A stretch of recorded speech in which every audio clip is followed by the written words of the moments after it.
Waste के लोगों ने क्यों इतनी जल्दी तरक्की की? बिकॉज उन्होंने 30-40 साल के अंदर अंदर 2 मेजर जंगें देखी।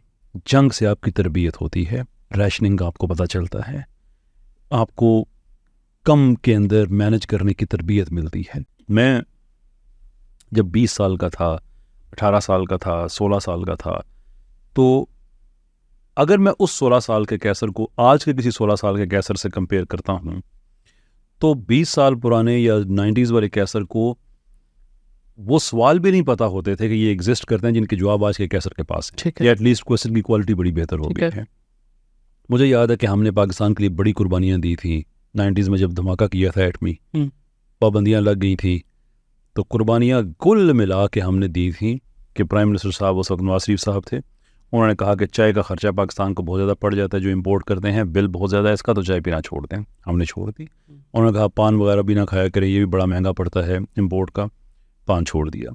कुर्बानी दी पाकिस्तान के लिए, चाय छोड़ दी, पान छोड़ दिया। उन्होंने अपने पाए छोड़े, आई डोंट नो लेकिन मैं आपसे बता रहा हूँ कि जुनूनी पाकिस्तान। सर देखिए, बात वही है कि हमें दूसरे से तो कुर्बानी चाहिए, अपने घर में जो है ना, जो पॉइंट है ना, अगर मैं इफ़ आई मे कंक्लूड जिसके आप कह रहे हैं कि मैं क्यों नहीं समझता ऐसा, मैं इसलिए ऐसा नहीं समझता कि मैं उस पाकिस्तानी को देखता हूँ जो मेरी उम्र का, उस ज़माने में, उस एज का, कि उसकी पाकिस्तान के लिए कंट्रीब्यूशन ना होने के बराबर थी। ठीक है, क्यों नहीं थी? इसलिए कि हमारे पाकिस्तान में सिर्फ जो मसाइल की पूरी लंबी लिस्ट करें ना, तो एक ही मसला होता था, बिजली, दैट्स इट। वो भी जाती थी घंटा 2 दिन में जाती, तो हमारे लिए लोड शेडिंग एक मसला था। वेस्ट के लोगों ने क्यों इतनी जल्दी तरक्की की? बिकॉज उन्होंने 30-40 साल के अंदर अंदर 2 मेजर जंगें देखी। जंग से आपकी तरबियत होती है, रैशनिंग का आपको पता चलता है, आपको कम के अंदर मैनेज करने की तरबियत मिलती है। सही, आपका लाइफ का पर्सपेक्टिव चेंज हो जाता है। ये जो हमसे बाद वाली जनरेशन है जिनका भी मैं जिक्र कर रहा था, ये 20 साल दहशतगर्दी पाकिस्तान में उन्होंने देखी। ये रोज़ खबरें सुन के सोते थे कि आज कितनी जगह पे शहादतें हुई हैं, कहाँ बम ब्लास्ट हुआ है। इनका आउटपुट क्या है? आपकी टीम में भी यकीनन बच्चे होंगे, अरबों रुपया पाकिस्तान में लेके आ रहे हैं गवर्नमेंट की मदद के बगैर, ये फाइबर और इस तरह की जितनी भी हमारी, लेकिन इन्होंने खुद ही इनिशिएटिव लिया because they were matured by the war that Pakistan endured for 20 years। Sir यहीं पे आपने आंसर कर दिया। यही चीज़ मैं कह रहा हूँ कि अगर हमने इनको बिल्कुल तनहा छोड़ दिया ना, तो ये बर्बाद कर देंगे।